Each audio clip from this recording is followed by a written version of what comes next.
कथा। सत्यवान और सावित्री। बहुत समय पहले की बात है। मद्र देश के राजा अश्वपति की पुत्री सावित्री अत्यंत रूपवती और विदुषी थी।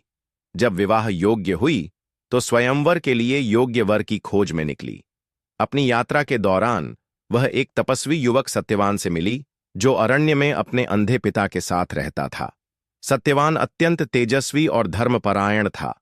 सावित्री ने सत्यवान को अपने जीवन साथी के रूप में चुन लिया, लेकिन नारद मुनि ने राजा अश्वपति को चेतावनी दी कि सत्यवान अल्पायु है और 1 वर्ष के भीतर उसकी मृत्यु निश्चित है।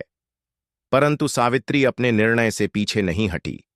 विवाह के बाद वह अपने पति के साथ वन में रहने लगी और अपने कर्तव्यों को पूरी निष्ठा से निभाने लगी। जब सत्यवान की मृत्यु का दिन आया तो सावित्री ने व्रत रखा और उसके साथ वन चली गई। वहां सत्यवान लकड़ियां काटते हुए अचेत होकर गिर पड़ा। उसी समय यमराज उसके प्राण लेने आए। सावित्री ने यमराज का पीछा किया और अपने पतिव्रत धर्म और सत्य की शक्ति से उन्हें प्रभावित किया। यमराज ने सावित्री की दृढ़ता और भक्ति को देखकर उसे 3 वरदान दिए।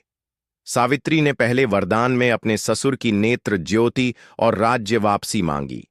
दूसरे वरदान में अपने पिता के लिए 100 पुत्र मांगे और तीसरे वरदान में सत्यवान से स्वयं के लिए 100 पुत्रों की माता बनने का वर मांगा।